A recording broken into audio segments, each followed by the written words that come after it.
በአርሲ የሚኖሩ የኦርቶዶክሳውያን ገዳዮች ታውቀዋል ማለት ነው። አሁን ላይ ቪዲዮውን አስደምጣቸዋለሁ ማለት ነው ጋይስ። ብፁዕ አቡነ ሳዊሮስ አርሲ ላይ ለተገደሉ ክርስቲያኖች ወይም ለተጨፈጨፉ ክርስቲያኖች እጃቸው አለበት።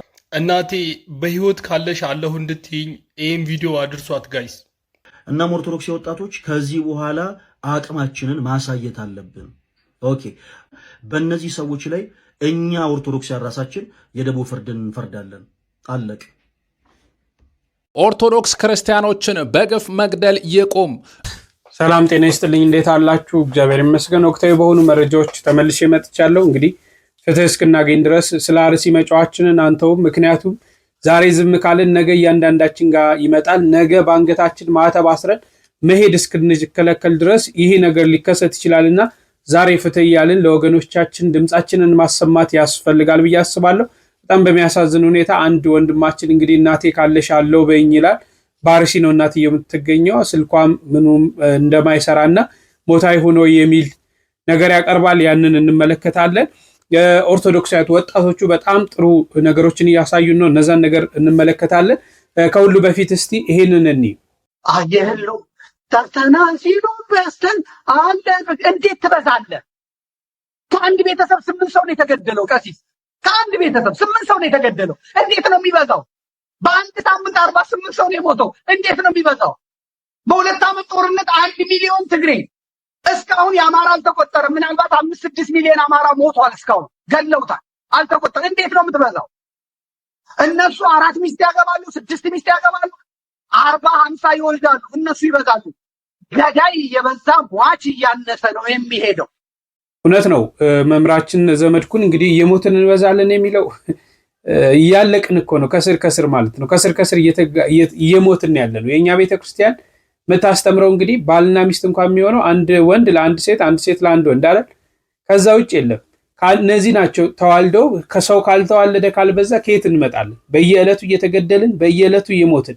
እነሱ ጋር ደግሞ ቅድም የሰራሁላችሁ ቪዲዮ አለ፣ መመልከት ትችላላችሁ። እንደዚህ አርገ ግደል፣ እንደዚህ አርገ ረድ የሚሉ ትምህርቶችን በሃይማኖት መሪዎቻቸው አባቶቻቸው አማካኝነት ትምህርት እየተሰጠ ነው እና እጅግ በጣም በሚያሳዝን ሁኔታ ከየት ነው ምንበዛው? እያለቅን ነው። ቁጥራችን እየቀነሰ ነው ማለት ነው። እየተጨፈለቅን እንገኛለን። ዛሬ ኦርቶዶክሳውያን 70-80 ሚሊዮን ነን እያልን የምንጠቅሰው ነገ ከነገ ወዲያ 40-30 ሚሊዮን ማንገባበት ምንም አይነት ምክንያት የለም። ስለዚህ ይህንን እንዴት አድርገን ነው ማስቆም የምንችለው የሚለው ላይ ነው መፍትሄ ማበጀት ያለብን ማለት ነው። ስለዚህ ለሚመለከተው አካል በየዕለቱ በየቀኑ ድምጻችንን እያሰማን በጨዋነት በክርስቲያናዊ ስነ ምግባር ድምጻችንን እያሰማን ይሄን ነገር ልናስቆም ያስፈልጋል። አለበለዚያ እኛ ኦርቶዶክሳውያን በየጊዜው አንዳንድ አጀንዳ ይሰጠናል፣ አንድ ነገር ይመጣል፣ ያንን ጮና ለሳምንት እንተዋለን። ከተውን ደግሞ ነገ ከነገ ወዲያ ስንት ኦርቶዶክሳውያን እንደሚያልቁ ማሰብ ያስፈልጋል ማለት ነው። እስቲ እነዚህን ወጣቶች እንመልከታቸው። እመቤቴን ማርያምን ምዬ ነው የምነግርህ። ነገ ኢትዮጵያ ውስጥ እንደዚህ ማህተብ እየታየ መስቀልህ እየታየ በኮንፊደንስ ማህተብ አድርገ እንዳትንቀሳቀስ ነው የምትደረገው። ዛሬ በአርሲ የሚገደሉ ኦርቶዶክሳውያን አይገደሉ ብለህ ስትጮህ ነገ ያንተን ህልውና እያረጋገጥክ ነው የምትሄደው። ንቃ፣ ግዴለም። ፍትህ ለኢትዮጵያ ኦርቶዶክስ ተዋህዶ አማኞች ብለህ ጩህ። ፍትህ በግፍ ለሚታረዱት ኦርቶዶክሳውያን በአርሲ ውስጥ በማህተባቸው በእምነታቸው ምክንያት ለሚታረዱት ብለህ ጩህ። አትፍራ። ከዚህ በላይ ሞት የለም። ከዚህ በላይ መከራ የለም። ግዴለህም። መታሰርን አትፍራ። መታሰርን ፈርታችሁ ከሆነ የማታወሩት ድምፅ የማትሆኑት ግዴላችሁ። ዛሬም ፍትህን በል። በቴሌግራም ግሩፕ ላይ የሚለቀቀውን ኦርቶዶክሳዊ በመሆኑ በቁሙ የተቃጠለውን ሰውዬ ገላ ብታዩ እንደው ቲክቶክ ያስወርደዋል ብዬ ነው እንጂ ፖስት አድርጌ ባሳያችሁ 24 ሰዓት ሆኖኛል። እሱን ቪዲዮ እሱን ፎቶ ካየው በኋላ እንቅልፍ የሚባል ነገር ባይኔ መዞር አቅቶታል። ግዴለህም። ፍትህ በል። ፍትህ ብትል ነገ ልጅህ እንደ ልቡ የአምልኮ ስርዓት እንዲፈጽም ነው የምታደርገው። ነገ አንተ ማህተብን አድርገ አንገትን ሳትደፋ የራስህን ህልውና ነው የምታስጠብቀው። አሁን ላይ በግፍ እየተገደሉ ላሉት አርሲ ላይ ኦርቶዶክሳውያን ወንድሞች፣ ህፃናት፣ ወጣቶችና እናቶች ቤተክርስቲያን በፍጹም ጥቁር ልበሱ አትልም። ለምን አይባልም? ምክንያቱም ይሄ የወንበር ጉዳይ ስላልሆነ የጥቅም ጉዳይ ስላልሆነ አይባልም። እኔ ግን በግሌ ግን ጥቁር እለብሳለሁ። ምክንያቱም እየሞቱ ያሉት ወንድሞቼ፣ እህቶቼ፣ እናቶቼ ናቸው እና ቤተክርስቲያን ተነሳ የሐዘን አዋጅ መግለጫ እስክትሰጥ ድረስና ሁላችሁም ኦርቶዶክሳውያን እንደዚህ አርጉ እስክትል ድረስ እኔ አልጠብቅም። ምክንያቱም ይገደኛል። የወንበር ጉዳይ አይደለም የሚያሳስበኝ፣ እኔ የህፃናቱ ሞት የእናቶች ሞት ያሳስበኛል። ቤተክርስቲያን አትልም ጥቁር ልበሱ ባትልም ግን እኔ ግን እለብሳለሁ። በጣም በሚገርም ሁኔታ ለምንድን ነው ህፃናት ላይና ወጣቶች ላይ በጣም ትኩረት የተደረገው ስል እዛ ቦታ ላይ ክርስትናው እንዲቀጥል ስለማይፈለግ ቀጭጮ ሞቶ እንዲቀር ክርስቲያን የሚባል በዛ ቦታ ላይ ጭራሽ እንዳይኖር ስለተፈለገ ይመስለኛል ይሄ ዘመቻ የተደረገ ያለውና እግዚአብሔር አምላክ ፍትህ እንደሚሰጠን ለሞቱትም ነፍስ እግዚአብሔር በሰማይ ስፍራ እንደሚያስቀምጣቸው በምድርም ደግሞ ፍትህ ያገኛሉ ብዬ እኔ አምናለሁ። እግዚአብሔር ዝም አይልም። እግዚአብሔር ዝም አይልም። መቼም ቢሆን እግዚአብሔር አምላካችን ዝም አይልም። በሚገርማችሁ ሁኔታ እኔና እናንተ ዛሬ ያልሞት ነው እድል ሆኖ ሳይሆን አርሲ ላይ ስላልሆነንና እነሱ ያሉበት ቦታ ላይ ስላልተቀመጠን ነው በህይወት የቆየ ነው። ብቻ አንተ አንገት ላይ መስቀል ይኑርህ እንጂ ብቻ አንተ ኦርቶዶክሱን አንገት ላይ የኢየሱስ ክርስቶስ መስቀል ይኑርህ እንጂ የማትሞትበትና የማትገደልበት ምንም ምክንያት የለምና እንደዚህ አይነት ጥቁር አሻራንና ጥቁር ጠባሳን እዛ ቦታ ላይ ማስቀመጣችሁ ነገ ለሚመጣው ትውልድ ምን አይነት መልስ እንደሚኖራችሁ አላውቅም። እየሞቱ ያሉት ህፃናትን ግን ሰማያዊ መንግስትን እንደሚወርሱ እርግጠኛ ነኝ። ድጋፍ ለሚያስፈልጋቸውና በየሆስፒታሉ ለተኙ እኛው ራሳችን ኦርቶዶክሳውያን በበጎ ፈቃደኝነት ተነስተን ለሚያስፈልጋቸው የህክምና ድጋፍ እናደርግላቸው ስል መልእክቴን አስተላልፋለሁ። ዛሬም እየሞቱ ነው። ዛሬም በሰቀቀን፣ ዛሬም በሐዘን፣ ዛሬም በለቅሶ አንገታቸው ላይ ማህተም ስላለ ብቻ ሌሊቱ ቀኑ ተመሳስሎባቸው በውድቅት ሐዘን ውስጥ በውድቅት ጨለማ ውስጥ ነው ያሉት ኦርቶዶክሳውያን ወንድሞቻችን። ቀን ይወጣላችኋል፣ ብርሃን ታያላችሁ፣ በማህተማችሁ የማትገደሉበት ዘመን ይመጣል ብዬ አምናለሁ። እግዚአብሔር የኢትዮጵያ ኦርቶዶክስ ተዋሕዶ አማኞችን አርሲ ላይ ያሉትን ደማቸውን ያስቁምልን፣ እንባቸውን ያብስልን። ክርስቲያኖች እያለ ያለው ነገር እጅግ በጣም ያስፈራል። ሳናቀው አረመኔያነትን እየተለማመድነው ነው። እዚህ ውስጥ ያላችሁት ወንድሞች ታስታውሱ ከነበረ በልጅነት ጊዜ በልጅነት ታይም የምታስታውሱ ከነበረ የሆነ ሰው እኮ ሞተ ሲባል በጣም ጉድ ነበር የሚባለው። ሰው ሁሉ ይደነግጥ ነበር። አሁን ግን ሳናቀው አረመኔያነትን እየተለማመድን ነው። ከገዳዮች እኩል ከነፍሰ በላዎች እኩል ሰው ሞተ ሲባል ስንት ሰው ሞተ ነው የምንለው። መደንገጡ ሁሉ እየቀረ ነው። እባካችሁን ይሄ ነገር እጅግ በጣም አስፈሪ ነው።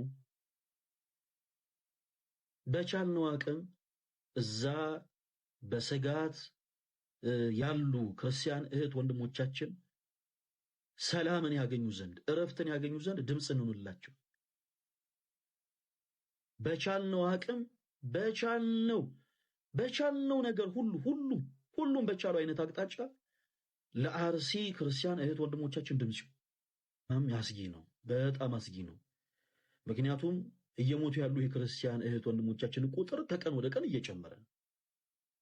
እኛ ስለ ጉዳዩ እንጩህ ባለን ቁጥር በዛው ልክ በእነሱ ላይ እየተሳለ ያለው ሰይፍም በዛን ያክል እያስተጋባ ነው። ይሄ እጅግ በጣም አስጊ ሁኔታ ነው። እጅግ በጣም የሚያሰጋ ጉዳይ ነው። እንዲህ አይነቱ ሞት የሁላችንንም በር እየመጣ ማንኳኳት የለበትም። የሁላችንንም በር እየመጣ እስከሚያንኳኩ ድረስ መጠበቅ የለብንም። ክርስቲያኖች በቻልነው አቅም አሁንም ጭምር ልንጮህ ይገባል። ድምጻችን ልናሰማ ይገባል። ድምጻችን ልናስተጋባ ይገባል። እዛ ቦታ ላይ ያሉ የክርስቲያን እህት ወንድሞቻችን የፈሰሰውን እንባ ልናበስ ይገባል። እዛ ቦታ ላይ እየፈሰሰ ያለውን እንባ እዚህ ውስጥ ያላችሁት ወንድሞቻችን እዛ አርሲ ላይ እየፈሰሰ ያለው እንባ የደም እንባ ነው። እናንተ ስትከፉ እንደምታለቅሱት አይነት እንባ አይደለም።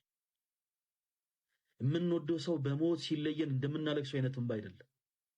ስንከፋ ስናዝን እንደምናፈሰው አይነት እንባ አይደለም እየፈሰሰ ያለው።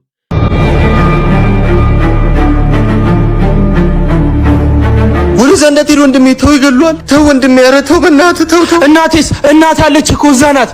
ልቀቀኝ። ወይኔ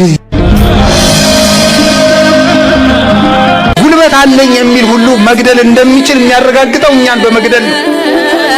የክርስቲያኖችን እንኳን ትልልቆችን ሕፃናትን አንቆ በመግደል ጀግንነት የሚመስላቸው ሰዎች ናቸው።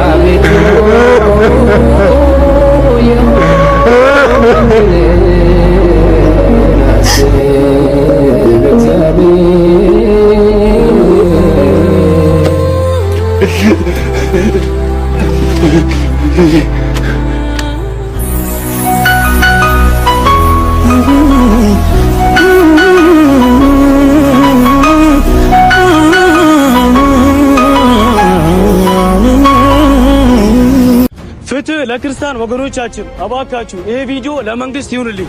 አሁ ለመንግስት ይሁንልኝ። አርሲ ላይ እየተካሄደ ያለው ነገር ልክ አይደለም። አባካችሁ ድምጽ ሁኑላቸው። ክርስቲያኑን ወገኖቻችን እየሞቱ ነው። አባካችሁ ድምጽ ሁኑን። ያኔ አክሱ ላይ እንደዛ ሰው እነሱ ድምጽ ሁኑላን። አባካችሁ ሙስሊሞች፣ እኔ ሙስሊም ነኝ አያገባኝም፣ ግን ለወንድሞቻችን እህቶቻችን ድምጽ ሁኑን። አባካችሁ ለክርስቲያን ወገኖቻችን ድምጽ ሁኑን። ይሄ ቪዲዮ ሼር ኮፒሊንግ አድርጉ።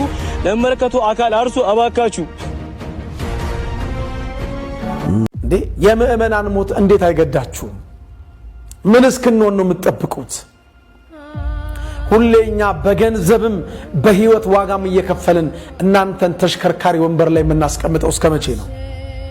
እኛ ለእናንተ ዋጋ እየከፈልን እናንተ ለኛ ግን ዋጋ በመናገር ብቻ እንኳን ዋጋ የማትከፍሉት እስከ መቼ ነው? እረኛ የሚሆነው ከፊት ሆኖ ሲመራ ነው። እናንተ ግን መሪ ለመሆን ከፊት ሆናችሁ አንድም ቀን አይተናችሁ አናውቅም። ከፊት ሆኖ የሚሞተው ይሄ እረኛ ሳይሆን ተመሪ የሆነው በግ የሆነው የዋሁ ምእመን። እስከ መቼ ምእመኑ ብቻ ዋጋ እየከፈለ? እስከ መቼ ድረስ ምእመናን ለሃይማኖታቸው አንገታቸው ለሰይፍ እየሰጡ ግንባራቸውና ደረታቸው ለጥይት እየሰጡ? እንዴት አይነት እንቅልፍ ነው የምተኙት? እንዴት አይነት መኝታ ነው የምተኙት? ምን አይነት ህሊና ቢኖራችሁ ነው መቼም ሰላማዊ እንቅልፍ እንደማተኙ እርግጠኛ ነኝ። ለምን አዋጅ አታውጁ? ጥቁር አስለብሱን። አሁንም ምህላው ይታወጅ፣ ጾሙ ይታወጅ። እጆቻችንን ከልባችን ጋር በላይ ወዳለው ወደ ሰማይ ወደ እግዚአብሔር እናንሳ። እናንተ ከፊት ቀደሙ እረኛ ስለሆናችሁ፣ እኛ በጎች ደግሞ ከኋላ እንከተላለን። አዎ በዚህ ላይ እየተሳተፉ ያሉት እንግዲህ በዚህ በማህበራዊ ሚዲያ የሚንቀሳቀሱ ኦርቶዶክሳውያን ወጣቶች ናቸው። እኔ ግን ዘማሪያኑ የት ሄደው ነው? እንግዲህ በርካታ ታዋቂ ዘማሪያን አሉ በየሀገሩ እየሄዱ የሚዘምሩ። ሰባኪያኑ የት ሄደው ነው? አይመለከታቸውም። ካህናቱ አይመለከታቸውም። የቤተ ክርስቲያን አስተዳዳሪዎች አይመለከታቸውም። 3 እና 4 ብፁዓን አበው ሊቃነ ጳጳሳት ብቻ ነው የሚመለከታቸው። በዚህ ዙሪያ ለምንድን ነው ሁላችንም በጋራ በአንድነት ድምጻችንን ማናሰማው? በጋራ ለምንድን ነው ምህላ ተይዞ ጸሎት እንድናደርግ ማይፈልገው? ለምንድን ነው እነዚህ ነገሮች ማይሆኑት? ማንስ እልቂት የሚፈልግ አካል እኮ የለም። ፖለቲካ አይደለም። መንግስትም ይሄንን ነገር ይፈልገዋል ብዬ አላስብም። እልቂት የሚፈልግ ቀን በቀን ጦርነትን የሚፈልግ አካል የለም። ስለዚህ ይህንን ነገር እግዚአብሔር እንዲያቆምልን በጋራ ልንጮ ያስፈልጋል። አለበለዚያ እያንዳንዳችን ላይ ነገ በተቀመጥንበት ይመጣል ማለት ነው። ማዕተባችንን ደብቀን የምንሄድበት ዘመን እንዳይመጣ ይሄንን ነገር ልናደርግ ያስፈልጋል። ድምጽ ልናሰማ፣ ያው እንዳልኳችሁ ቅድም በስነ ምግባር በጨዋነት ማለት ነው፣ በክርስቲያናዊ ስነ ምግባር። እኛ እንደሌሎቹ ገዳዮች እንደሌሎቹ አራጆች ግደል እረድ የምንል አይደለን። ስለዚህ ድምጻችሁን አሰሙ። ዛሬ ዝም ያላችሁ ነገር እንዳይጸጽታችሁ። እሺ ወንድማችሁን ስሙት። እናቴ በህይወት ካለሽ አለሁ እንድትይኝ ይህም ቪዲዮ አድርሷት ጋይስ። ብዙዎቻችሁ ለኦርቶዶክሳውያን ድምፅ አትሆንም እንዴ? እናንተ እኮ ናችሁ ለእኔ ድምፅ መሆን ያለባችሁ። እናቴ ትሙት ትኑር ራሱ አላቅም። አርሲ ነው ያለችው። ማለት ሰው ተስፋ ሲቆርጥ ዝም ማለት ይችላል። ተስፋ ቆርጫለሁ እኮ እንዴት ነው አሁን እኔ እናቴ በህይወት ስልኳ አይሰራም፣ ኢቭን ትኑር ትሙት እማላቅ ሰው ወጥቼ ፍትህ ለኦርቶዶክሳውያን አለልም፣ ቪዲዮም አልሰራ። ምክንያቱም ራሴን ዲፕሬሽን ውስጥ አላስገባም። በቃ ዝም ብዬ ሌላ ነገሮች ላይ ነው ኢንጆይ ማድረግ የምፈልገው። እናቴ በህይወት ካለሽ የምታውቋት ይኸው የቲክቶክ ስሜን በእሷ ስም ነውና ወርቀ ዘብ ትባላለችና በህይወት ካለሽ እሷን የምታውቋት ካላችሁ እዛ አርሲ አካባቢ ያላችሁ ሰዎች እንድታሳውቂኝ የባካችሁ ወይ ኢንቦክስ አድርጉልኝ ወይም ኮመንት ላይ ጻፉኝ። እዚህ ቪዲዮ ላይ የሚገቡ ኮመንቶችን ሁሉንም ስለምናነባቸው ነው እንጂ እኔ ፍትህ ለኦርቶዶክሳውያን ብዬ አልሰራም። እናንተ ናችሁ ፍትህ ለእኔ ልጠይቁልኝ የምችለው። ሰላማችሁ ይብዛ። ምንም ብሎ የለም። እናትን እግዚአብሔር አምላክ ድምፃቸውን እንድትሰማ በህይወት እንድታገኝ እግዚአብሔር አምላክ ይርዳ። እዛው አንድ መልእክት አስተላልፏል። እንግዲህ ገዳዮቻችን ታውቀዋል በሚል ማለት ነው። በአርሲ የሚኖሩ የኦርቶዶክሳውያን ገዳዮች ታውቀዋል ማለት ነው። አሁን ላይ ቪዲዮውን አስደምጣችኋለሁ ማለት ነው ጋይስ። ሁላችሁም ይህንን ቪዲዮ ኮፒ ሊንክ፣ ሪፖስት፣ ሼር አድርጉ። እስካሁን ድረስ እናቴ አርሲ ነው የምትኖረው እና እስካሁን ድረስ ስልኳ እየሰራልኝ አይደለም። ምናልባት ህይወቷም አልፎ ሊሆን ይችላል። ፈጣሪ ነው የሚያውቀው። ፈጣሪ ቅን መልካሙን ዜና እንዲያሰማን ሁላችሁም እንድትጸልዩልኝ ስል በልዑል እግዚአብሔር ስም ጠይቃችኋለሁ። ነገር ግን እንዴት እንደምበቀል አብረን የምናየው ይሆናል። ተከታተሉ። በአሩሲ ድጋሜ 9 ሰዎች ተገለዋል። ገዳዮቻችን ደግሞ ዋብያ የሚባሉ ናቸው። ኦርቶዶክስ ታል ዋብያ የሚባሉ እስልምና እምነት ተከታይ ናቸው። ከአበሻ እዛ የሚለዩ አሉ። እነሱ ናቸው እየገደሉ አሉ ማለት ነው። እነሱና ሌሎቹ አንድ ላይ ሆኖ ነው እየገደሉ ያሉ። እውነቱ ይሄ ነው። በቃ ምንም መሸሻ አያስፈልግም። ገዳዮች ዋብዮች ናቸው ተብሏል። ዋብዮች ማለት ከዚህ በፊት ደግሞ በሃጂ ዑመር እንድሪስ ሞት ላይ ራሱ እንኳን ሞቱ ብለው ሲሳለቁ የነበሩና እንደተከታተላችሁት ነው። እስቲ በዚህ ዙሪያ ላይ እናንተ ሐሳባችሁን ስጡ። ብዙ ቪዲዮዎችን በርካታ ነገሮችን ተመልክታችኋል አይታችኋልና እስቲ በዚህ ላይ ሐሳባችሁን ስጡ። ብፁዕ አቡነ ገሪማ እንግዲህ ድምጻቸውን አሰምተዋል። እሳቸው ዛሬ የሚገድሉት ሰዎች እኮ ነገ ይሞታል። ምድራችን ወንጀልን እንጂ ወንጌልን አታውቅምና ወንጌልን ስለማታውቅ ዘወትር ወንጌልን በምትሰብክ ቤተክርስቲያን ላይ ወንጀል ይታወጅባታል። የክርስቶስ ስለሆንን የዓለም አይደለንምና ዓለም ትገፋናለች፣ ትጠላናለች። አንዳንድ ነገር ግን ክርስቲያኖች በብዙ ፈተና ውስጥ እንዳሉ እንሰማል። ጸልዩ፣ ወደ እግዚአብሔር ጸልዩ። ዛሬ የተገደሉት ሰዎችም ነገ ይሞቱ ነበሩ። እንደው ቸኩለን ገለን ራሳችን ነፍሰ ገዳዮች ሆነን በኃጢአታችን በእግዚአብሔር ፊት እንጠየቅበታለን። ማንም ቆሞ የሚቀር ሁላችንም እንሞታለን። ሁላችንም ወደ ፈጣሪ እንሄዳለን። ለክርስቲያኖች የሚበቀልላቸው ፈጣሪ ብቻ ነው። እንደኔ ያለ ሰው በንግግሩ ይስታል፣ ሰውንም ያሳዝናል፣ ሰውን ያበሳጫል። ስለዚህ ያ የተበሳጨው ሰው እንደኔ ባለው ሰው ላይ እርምጃ ሊወስድ ይችላል። ነገር ግን አፋቸውን እንኳን በቅጡ ባልፈቱ ህፃናት ላይ የሚደረገው እጅግ በጣም ያሳዝናል። ሁሉም እሳትን ተሸክሞ የሚሮጥ እንጂ አንድ ብርጭቆ ውሃ እንኳን ይዞ ውሃውን እሳቱን ለማጥፋት የሚሄድ ሰው አታይም። በተለይ በሶሻል ሚዲያው ለቤተ ክርስቲያን አንደበት የሆኑትን ብናመሰግንም፣ ነገር ግን የቤተ ክርስቲያን ሰዎች መስለው ደግሞ ነገሮችን ማጋጋል የሚፈልጉ ሰዎችን ደግሞ አሉ። ገድለ ሰማዕታትን እያነበብን ያደግነው እየተነበበልንም ነው ያደግነው። የሐዋርያት ሥራ እያነበብን ያደግነው። የሐዋርያት ሥራ እኮ ጠቅላላው በገድል የተሞላ ነው፣ በመከራ የተሞላ ነው። ስንክሳር እያነበበ ወይም ደግሞ እየተነበበለት ያደገ ክርስቲያን ወይም በዚህ መንገድ የኖረ ክርስቲያን በምንም አይነት በዓለም ውስጥ ባለው ወይም በሚሰማው ጋጋታ ጆሮን ጭው የሚያደርጉ በርካታ ነገሮች ቢኖሩ በዚህ ሁሉ ውስጥ ጸንቶ ይኖራል ክርስቲያን። ሰማያውያን ዜጎች ነን እኛ። አገራችን በሰማይ ነው አይደል የሚለው ቅዱስ ጳውሎስ። ሰማያውያን ዜጎች ነንና ምድራውያን ኃይሎች ያሳድዱናል። ያው ከዓለም ተጠራን እንጂ እኛ የዓለም አይደለንምና ዓለም ሁልጊዜ ትገፋናለች፣ ይረግሙናል፣ እኛ እንመርቃለን። በወንጌል ላይ በመጽሐፍ ቅዱስ ላይ የተጻፈ እውነት ይሄ ስለሆነ ከዚህ እውነት ፈቀቅ ካል እኛም በቀለኞች ከሆንን ከነሱ በብሉ ተናነስን። ከተልኳችን ፈቀቅ ማለት የለብንም። ለክርስቲያኖች የሚበቀልላቸው ፈጣሪ ብቻ እግዚአብሔር ይበቀላል። ኃጢአትን በማያውቁ ኃጢአት ምን እንደሆነ እንኳን በማያውቁ በቅጡ እንኳን ተናግረው እንዲህ ነው ማለት በማይችሉ ሕፃናት ላይ እየተደረገ ያለው ነገር ይወሰን። እኛ ሕይወት የሆነውን ክርስቶስን እያመለክን ስላለን እየዘመርን ወደ እርሱ እንጠራለን፣ እያገለገልን ከቤተ ክርስቲያን ሳንለይ በዚሁ መልኩ እንኖራለን። አዎ ገዳዮች ነገ ይሞታሉ። ነፍሰ ገዳይ ሆኑ እንጂ ገዳዮች እኮ ነገ ሁላችንም እያንዳንዳችን እድሜያችን ሲሄድ ጊዜያችንን ጠብቀን እናልፋለን። በዚህ ምድር እቺ አሁን በፍቅር እንኳን ኖረንባት ማትበቃ ዘመን እድሜያችንን እርስ በርሳችን እየተገዳደል እርስ በርሳችን እየተጨካከን እንኖራለን ማለት ነው። እግዚአብሔር ግን ፍርድ ይሰጣል። ዛሬ ስትገሉን የነበራችሁ ዛሬ የምትገሉን አካላቶች ነገ እናንተም ትሞታላችሁ። ዘላለም 1000 ዓመት አትኖሩ። አስተውሉ። ወደ ራሳችሁ ተመለሱ። ወደ ቀልባችሁ ተመለሱ። በመግደል የሚተርፍ ነገር የለም። በመግደል የምናተርፈው ነገር የለም። ሰክሰስ አንሆንም በመግደል የሰው ደም አፍሰን እንዴት እንደው ምን አይነት እንቅልፍስ ሊወስደናል? ምን አይነት እንቅልፍ፣ ምን አይነት ስሜት? እግዚአብሔር ምሕረቱን ይላክልን። እሺ እስቲ ይህን ቪዲዮ ተመልከቱትና ሐሳብ እንስጥበት። ብፁዕ አቡነ ሳዊሮስ አርሲ ላይ ለተገደሉ ክርስቲያኖች ወይም ለተጨፈጨፉ ክርስቲያኖች እጃቸው አለበት ብለህ ያወራኸውን መረጃ ካለ አምጣ።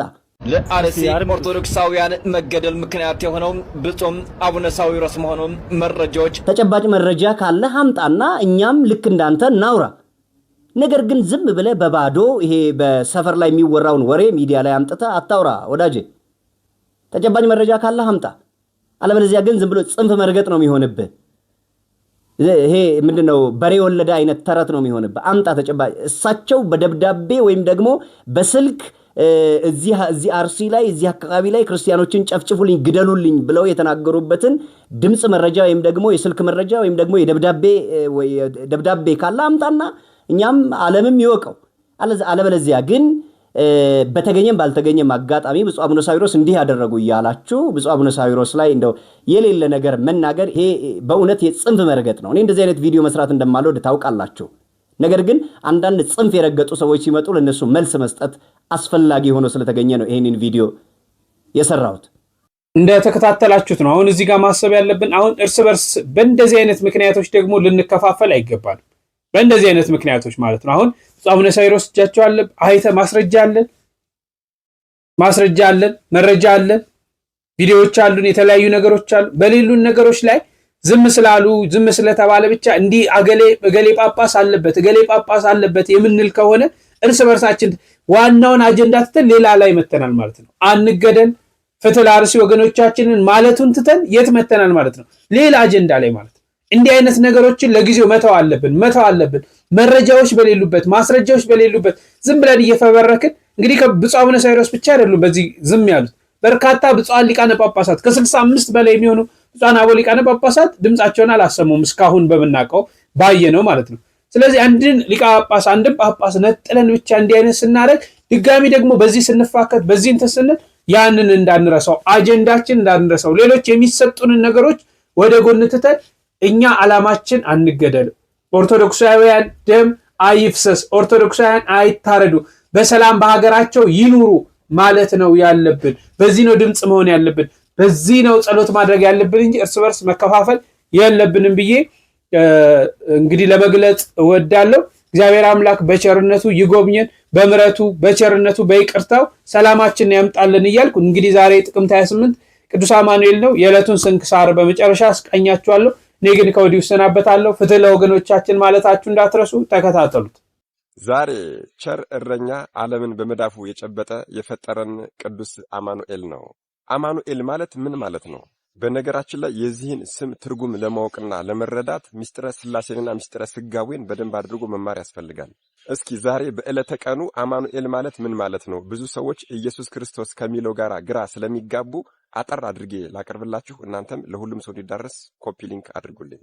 እግዚአብሔር አንድም ነው ሦስትም ነው። ጊዜ ሳይሰፈር ዘመን ሳይቆጠር ልዑል እግዚአብሔር በስም በአካል በግብር ሦስት ሲሆን በባህሪ በሕልውና በመለኮት በሥልጣን በአገዛዝ አንድ ነው።